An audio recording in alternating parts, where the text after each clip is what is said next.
देखिए यहाँ पर हम प्रश्न लिख लिए हैं, एड्स क्या है। तो ह्यूमन इम्यूनो डिफिशियंसी वायरस नामक विषाणु से होने वाली रोग को एड्स कहते हैं। इस रोग में मनुष्य के शरीर की रोग निरोधी प्रतिरोधी क्षमता नष्ट हो जाती है और मनुष्य कई बीमारियों से ग्रसित हो जाती है और अंत में मृत्यु को प्राप्त हो जाती है।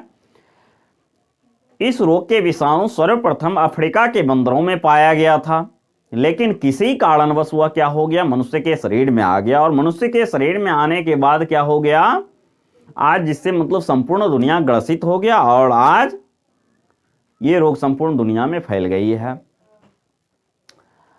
अब आप लोगों के मन में ये क्वेश्चन आ गया होगा, अर्थात ये रोग फैलते कैसे हैं।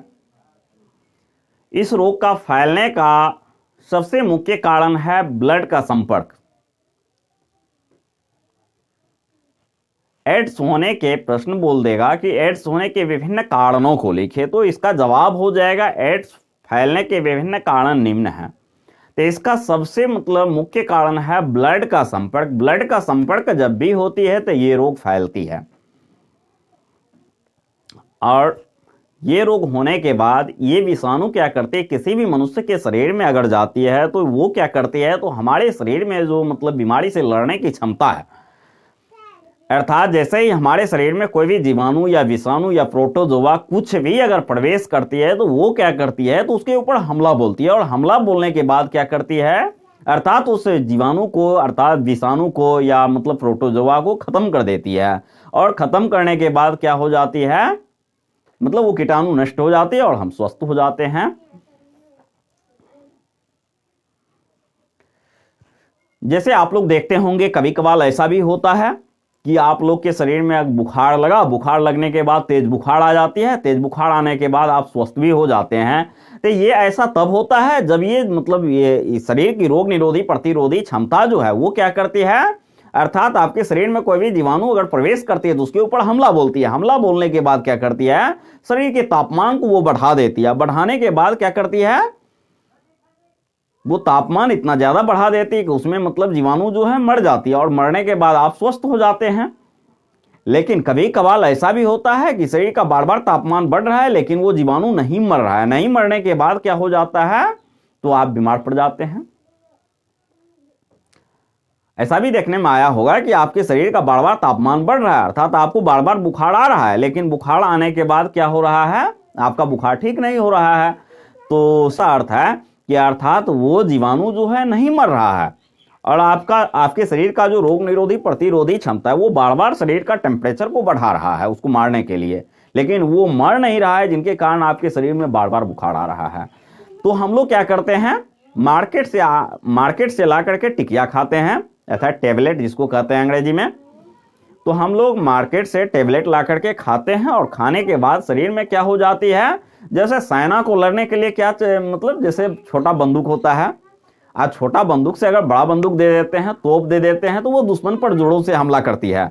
उसी प्रकार से अगर उसको क्या हो जाता है, केमिकल पावर मिलता है। शरीर का जो रोग निरोधी प्रतिरोधी क्षमता है उसको केमिकल पावर मिलता है और वो केमिकल पावर से उसके ऊपर मतलब सूक्ष्मजीव के ऊपर अटैक करती है। और जैसे ही अटैक करता है तो वो जीवाणु मर जाती है और आप स्वस्थ हो जाते हैं। लेकिन ये विषाणु अगर किसी भी मनुष्य के शरीर में प्रवेश करती है तो ये क्या करती है, शरीर में जो बीमारी से लड़ने की रोग निरोधी प्रतिरोधी क्षमता है ये उनको नष्ट कर देती है, अर्थात धीरे धीरे खा जाती है, खत्म कर देती है। और जैसे ही मनुष्य के शरीर की रोग निरोधी प्रतिरोधी क्षमता नष्ट हो जाती है तो अब क्या हो जाता है, शरीर में कोई भी जीवाणु या विषाणु या प्रोटोजोआ प्रवेश करती है तो क्या हो जाता है, वो शरीर में नहीं मर पाती, अर्थात उसको मारने के लिए शरीर में रोग निरोधी प्रतिरोधी क्षमता है ही नहीं। तो क्या हो जाता है, मनुष्य कई बीमारियों का शिकार हो जाती है और शिकार होने के बाद क्या हो जाता है, अंत में मृत्यु को प्राप्त हो जाती है। दूसरी बात, शरीर में अगर हम दवाई भी लेते हैं तो शरीर में रोग निरोधी प्रतिरोधी क्षमता रहेगा तभी तो वो मतलब उस जीवाणु या विषाणु के ऊपर अटैक करेगा। तो ऐसा तो होता ही नहीं है, क्योंकि शरीर की रोग निरोधी प्रतिरोधी क्षमता नष्ट हो जाती है तो उस जीवाणु या विषाणु से लड़ेगा कौन। अगर हम दवाई भी खा रहे हैं तो उसको केमिकल पावर, अगर सेना ही नहीं है तो उसको हम बंदूक हथियार या मतलब गोला बारूद देंगे तो देंगे किसको, जो मतलब दुश्मन से लड़ेगा।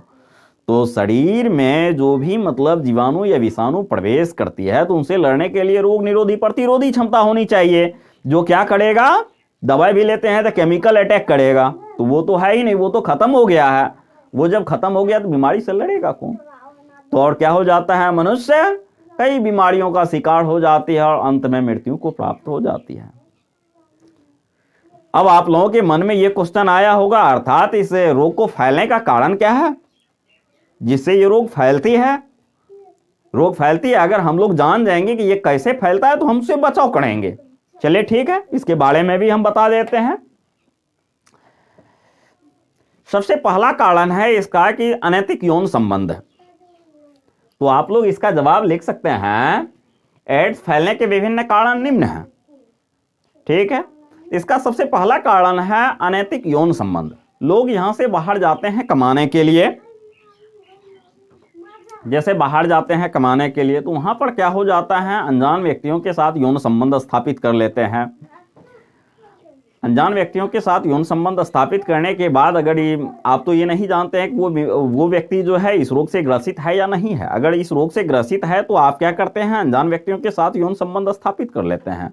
तो ऐसा करने के बाद क्या हो जाता है, वो विषाणु क्या हो जाती है, इस मनुष्य के शरीर में आ जाते हैं और वो व्यक्ति जैसे ही वहां से घर आता है तो घर आने के बाद अपने मतलब घर परिवार में इस तरह का संबंध स्थापित करता है।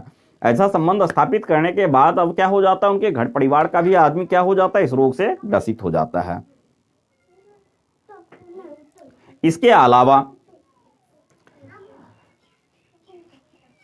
अगर आप लोग नाई के पास जाते हैं बाल बनाने के लिए तो बहुत सारे नाई ऐसे होते हैं, क्या करते हैं, एक ही ब्लेड से क्या करते हैं, कई व्यक्तियों का शेविंग कर देते हैं। अगर एक ब्लेड से कई व्यक्तियों का शेविंग कर देता है तो इस स्थिति में क्या हो जाता है, मतलब किसी भी मनुष्य के शरीर में जरूर छोटा छोटा फुंसी जरूर होता है। तो वो क्या हो जाता है, ब्लड की धार के कारण कट जाती है। कट जाने के कारण धार पर ब्लड का कण आ जाती है। ब्लड का कण जैसे ही आ जाती है, उस ब्लड से अगर किसी स्वस्थ व्यक्ति को अगर क्या किया जाता है, शेविंग किया जाता है।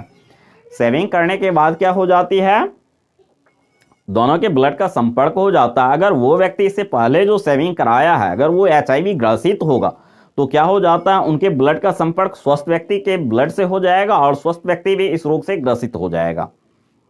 तो इस तरह से भी मतलब क्या हो जाता है, ये रोग फैलती है। तीसरा जवाब हो जाएगा, अगर कोई व्यक्ति क्या हो जाता है, किसी बीमारी के कारण या चोट लगने के कारण या शरीर कट फट जाने के कारण बीमार हो जाती है तो शरीर से बहुत ज़्यादा ब्लड निकल जाता है तो व्यक्ति कमज़ोर हो जाता है। तो हम लोग जाते हैं मतलब उसको ब्लड देने के लिए ब्लड बैंक से। तो ब्लड बैंक से जब हम लोग ब्लड लेते हैं तो उसका क्या करते हैं, ओनली ग्रुप जांच करवा लेते हैं। ब्लड का ग्रुप जांच करवा लेते हैं और जैसे ही ग्रुप मैच कर जाता है तो हम लोग ब्लड दे देते हैं। जैसे ही हम लोग ब्लड देते हैं तो वहां पर ये नहीं ब्लड की जांच करवाते हैं कि अर्थात ब्लड जो है HIV ग्रसित है या नहीं है। अगर ब्लड HIV ग्रसित होता है तब क्या हो जाती है, अर्थात वो ग्रसित ब्लड जैसे ही हम उस कमजोर व्यक्ति को देते हैं या मतलब सर्दी जुकाम बुखार से मतलब ग्रसित है, कमजोर हो गया है, उस व्यक्ति को अगर इस तरह का ब्लड देते हैं तो वो व्यक्ति भी क्या हो जाता है, इस रोग से ग्रसित हो जाती है और क्या हो जाता है, अंत में मृत्यु को प्राप्त कर जाती है। इसके अलावा जैसे कि डॉक्टर होते हैं, डॉक्टर क्या करते हैं, बहुत सारे मतलब जैसे कि नए नए डॉक्टर बनते हैं या मतलब ऐसा देखते होंगे गांव देहात में होता है, क्या करते हैं मतलब 2-3 रुपया के लिए क्या करते हैं, एक ही इंजेक्शन से कई व्यक्तियों को सुई दे देते हैं। ऐसा अगर सुई देने के बाद क्या हो जाती है, एक ही इंजेक्शन से कई व्यक्तियों को सुई दे देते हैं 2-3 रुपया बचाने के लिए। लेकिन अगर कोई जो पहले व्यक्ति को इंजेक्शन दिया गया वो अगर HIV ग्रसित है तो क्या हो जाता है, तो आप देखते होंगे इंजेक्शन देते समय ब्लड का कुछ कण जो है ना या ब्लड का कुछ अंश क्या हो जाती है, इंजेक्शन में आ जाती है। वो इंजेक्शन से अगर हम किसी स्वस्थ व्यक्ति को क्या करते हैं, इंजेक्शन देते हैं, तब क्या हो जाता है, तो उसके ब्लड का संपर्क स्वस्थ व्यक्ति के ब्लड से हो जाती है और वो व्यक्ति भी इस रोग से ग्रसित हो जाती है। इस तरह से जो है मतलब ये रोग जो है ना मतलब एक व्यक्ति से दूसरे व्यक्ति में फैल जाती है। अब इसमें कहा जाता है कि हाथ मिलाने से या जो HIV, इस तरह से हम लोग कहते हैं कि अर्थात जो HIV ग्रसित व्यक्ति हैं उनके साथ रहने से, उनके साथ खाने पीने से, उठने बैठने से, कपड़ा पहनने से ये रोग नहीं फैलती है। लेकिन अगर कहा जाए, अगर कोई व्यक्ति HIV से ग्रसित है, अगर उनका शरीर भी कट फट गया या कटने फटने के बाद क्या हो गया, कपड़ा में ही ब्लड लग गया, अगर उस कपड़ा को अगर कोई स्वस्थ व्यक्ति पहन लिया, उनका भी शरीर कट फट गया, अब दोनों के ब्लड का संपर्क हो जाएगा तो HIV तो फैल सकता है। ऐसा भी हो सकता है कि अगर स्वस्थ व्यक्ति का पैर कट गया या हाथ कट गया, ऐसी मतलब हाथ पैर कटने के स्थिति में अगर क्या हो गया, HIV ग्रसित व्यक्ति आ गया, अगर उसका भी शरीर कटा फटा हुआ है और क्या हो गया, वो उसका मतलब इलाज कर रहा है या प्राथमिक उपचार कर रहा है और उस स्थिति में दोनों के ब्लड का संपर्क हो जाएगा तो वो व्यक्ति भी HIV ग्रसित हो सकता है। चलिए ठीक है, अब जरा सा इसके बारे में हम लिखा देते हैं, मतलब एड्स फैलने के विभिन्न कारण को, फिर इसके उपचार के बारे में हम बताएंगे। चलिए यहां लिख देते हैं,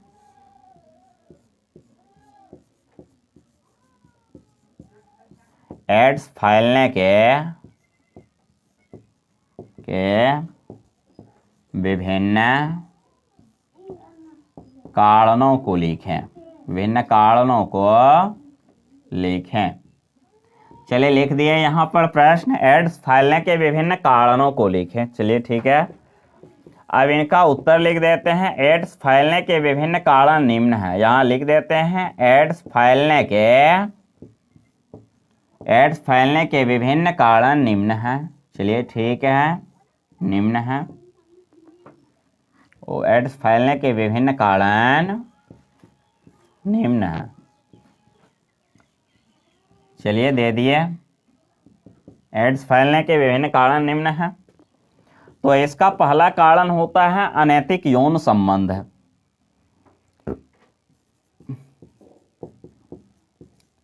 अनैतिक यौन संबंध, इसका सबसे बड़ा कारण है अनैतिक यौन संबंध।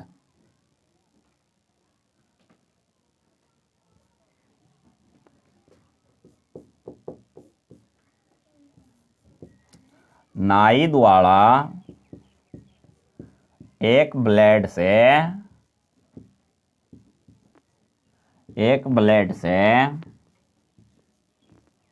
कई व्यक्तियों का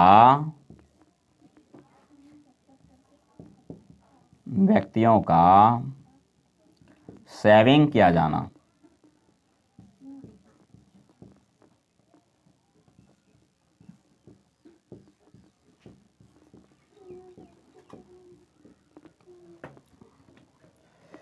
अगर नाई एक ब्लेड से कई व्यक्तियों का सेविंग करता है तो क्या हो जाती है, इस रोग को फैलने की संभावना ज्यादा होती है।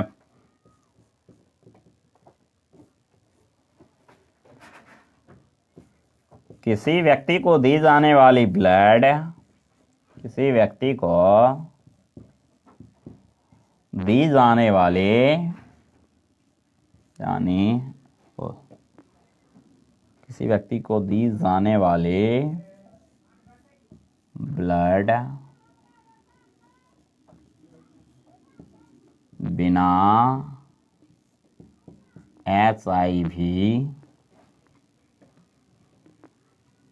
HIV जांच किए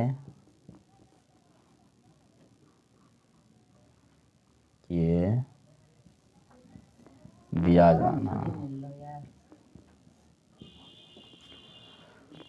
तो यहां पर हम लिख सकते हैं किसी व्यक्ति को दी जाने वाली ब्लड बिना HIV जांच किए दिया जाना। ठीक है, अगर किसी व्यक्ति को ब्लड दिया जाता है, वो बिना HIV जांच किए अगर दिया जाता है तो HIV ग्रसित हो सकता है। चलिए ठीक है, अगला नंबर लिख देते हैं। तो यहां पर आप लिख सकते हैं, एक इंजेक्शन से कई व्यक्तियों को सुई दिया जाना। एक इंजेक्शन से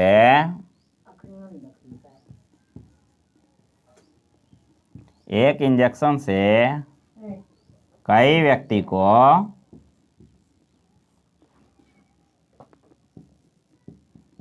सुई दिया जाना।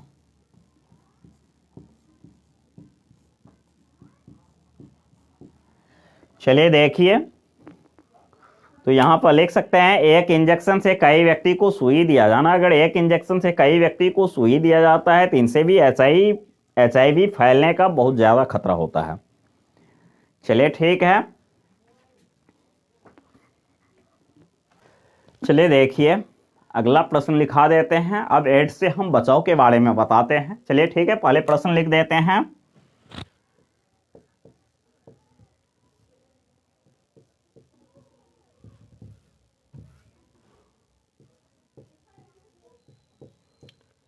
एड्स से बचाव के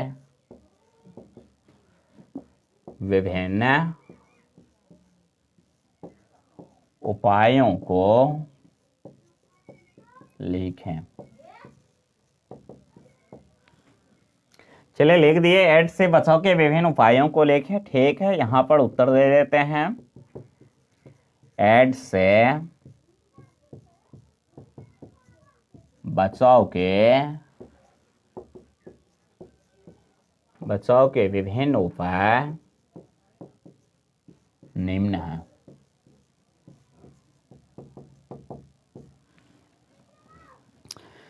चलिए अगला प्रश्न हम दे दिए, एड्स से बचाव के विभिन्न उपायों को लिखे। तो एड्स से बचाव के विभिन्न उपाय निम्न हैं।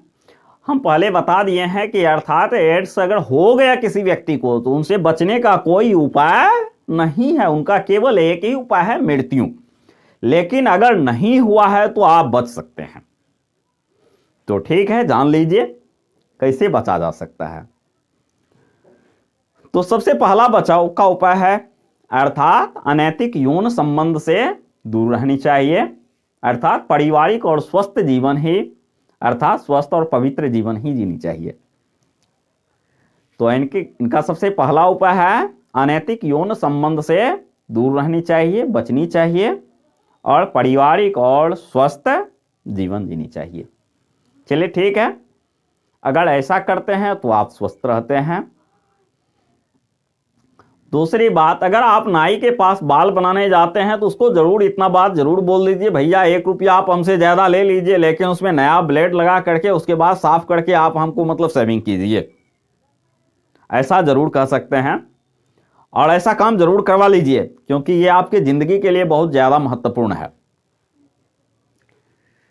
तीसरा क्या होता है, अगर आप किसी कमजोर व्यक्ति को ब्लड देने जा रहे हैं, अगर ऐसा भी हो सकता है अगर वो सर्दी बुखार या कोई अन्य छोटा मोटा बीमारी से अगर बीमार हुआ है तो मतलब आप उसको इलाज करवा करके ठीक करवा सकते हैं। ब्लड नहीं हो दीजिएगा तो यो ठीक हो जाएगा। दूसरी बात, एक कलंक से बच जाएगा, भाई एड्स हो गया ना, इससे जरूर बच सकता है। लेकिन अगर ये रोग हो गया तो एक तो कलंकित होगा ही, दूसरी बात क्या हो जाएगा, वो गया काम से।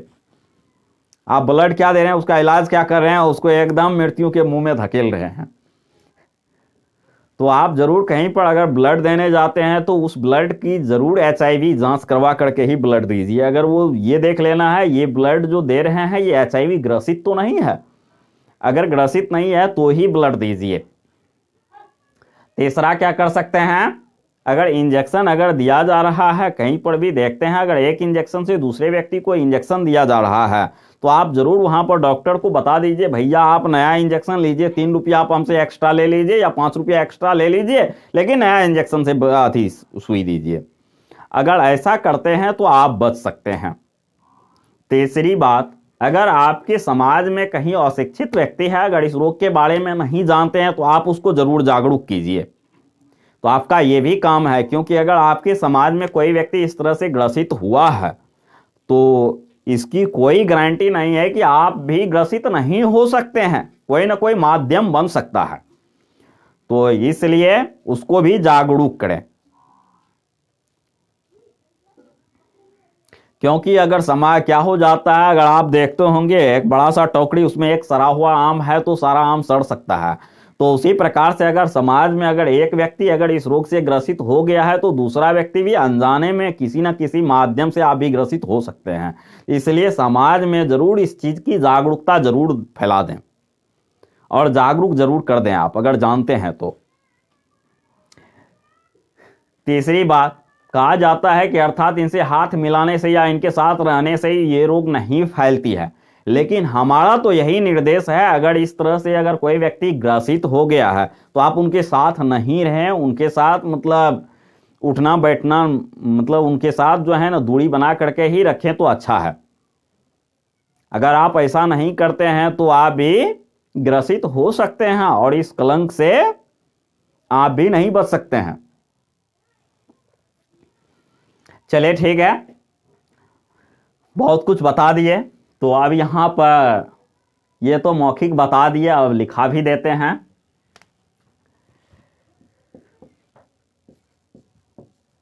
अनैतिक यौन संबंध से, अनैतिक यौन संबंध से बचनी चाहिए और स्वस्थ तथा पवित्र पारिवारिक जीवन जीनी चाहिए।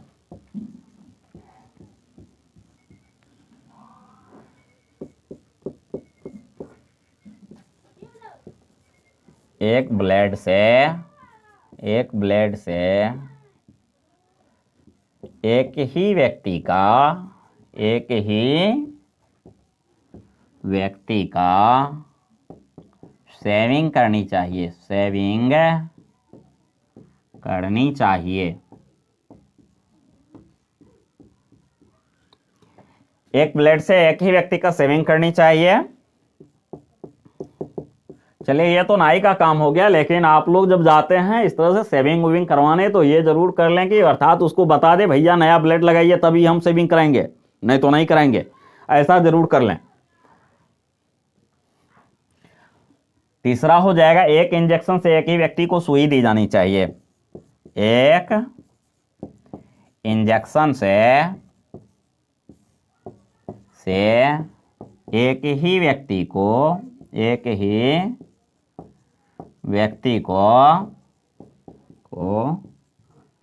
सुई दी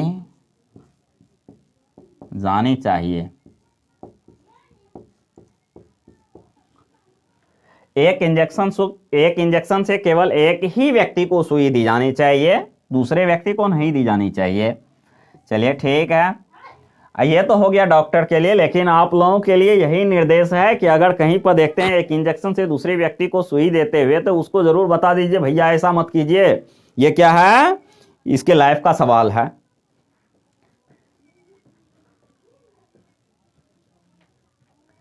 ऐसा करने से वो व्यक्ति बहुत बड़ी समस्या में पड़ सकता है, उसको जरूर इतना बात बता दीजिए।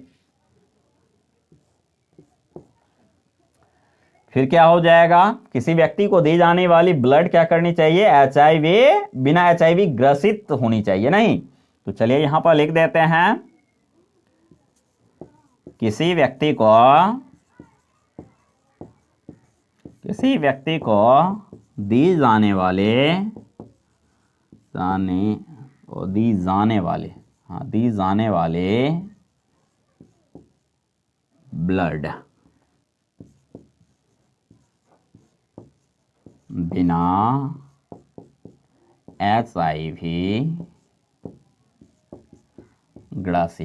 ब्लड बिना HIV ग्रसित होनी चाहिए।